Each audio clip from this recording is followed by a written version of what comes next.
Assalamualaikum warahmatullahi wabarakatuh. Perkenalkan, saya Boy Sandi. Saya adalah guru desain grafis kalian di kelas 10 TKJ 1 dan 10 TKJ 2.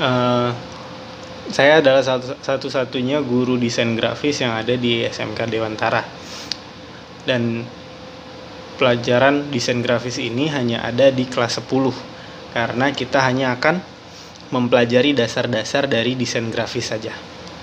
Nah, tidak usah berlama-lama, mari kita masuk ke materi dari desain grafis.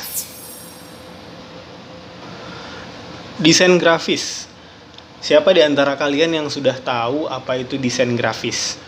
Desain grafis atau rancangan grafis adalah proses komunikasi menggunakan elemen-elemen visual seperti bentuk, tulisan, dan gambar dengan tujuan untuk memberikan persepsi terhadap karya desain grafis yang telah dibuat.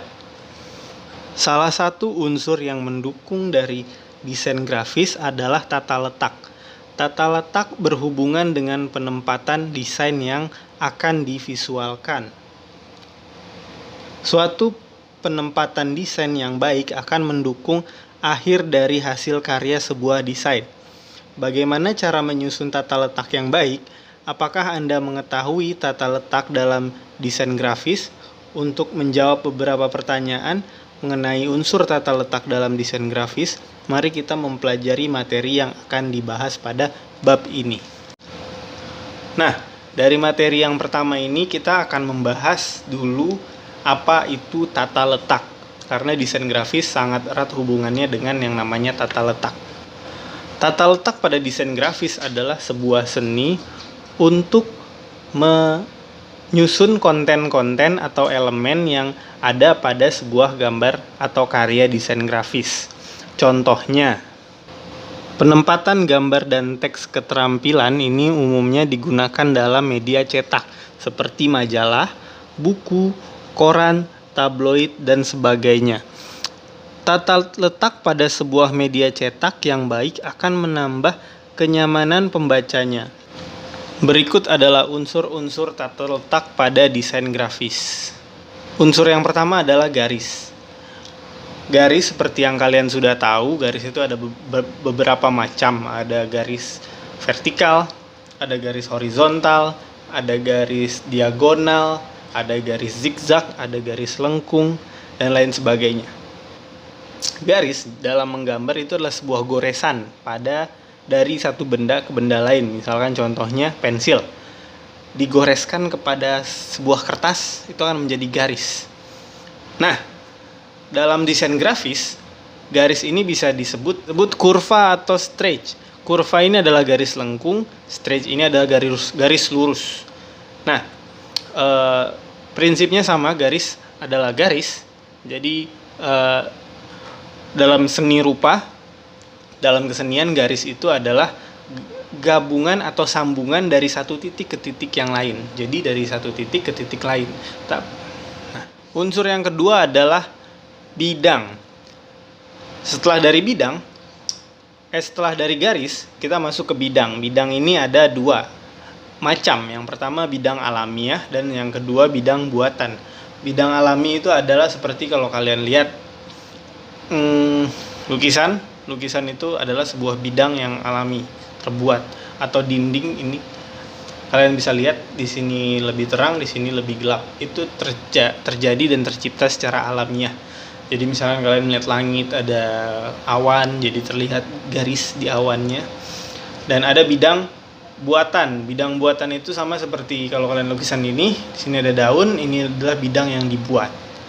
Ya. Bidang ini sama beda dengan garis tadi. Kalau garis itu dari satu titik ke titik lain. Kalau bidang itu dari satu titik, kemudian dia berjalan sampai di titik di awalnya lagi. Jadi tidak ada terputus garisnya. Maka dari itu disebut bidang. Unsur yang ketiga adalah ruang. Ruang ini adalah kalau tadi kita bicara garis dari satu titik ke titik lain, kalau bidang itu dari satu titik dia berjalan garisnya sampai ke titik awal. Kalau ruang adalah gabungan dari beberapa bidang. Jadi ada sebuah bidang digabung dengan bidang lagi, digabung bidang lagi. Jadi dia akan terlihat seperti dimensi atau 3 dimensi. Jadi sudah tidak terlihat seperti 2 dimensi. Itu yang disebut ruang. Ruang ini terbagi menjadi 3. Yang pertama ruang alami. Ruang alami adalah ruang yang tercipta karena dempetan-dempetan atau cahaya atau bayangan dari benda-benda alam. Yang kedua adalah ruang buatan, ruang yang dibuat karena kebutuhan untuk desain grafis. Jadi kita membuat ruang itu di desain kita. Yang ketiga adalah ruang yang disengaja. Ruang disengaja itu misalkan perpaduan antara warna dengan warna atau bidang dengan bidang, atau dari teks dengan teks. Nah, kita mempelajari di awal ini tiga unsur tata letak tadi. Sekiranya nanti ada 8 unsur yang akan kita bahas di awal-awal, tapi untuk perkenalan desain grafis saya rasa cukup 3 unsur dulu. Nah, tugas akan saya buat di website SMK Dewantara, di website e-learningnya SMK Dewantara. Silahkan kalian kerjakan. Segitu saja video hari ini. Assalamualaikum warahmatullahi wabarakatuh.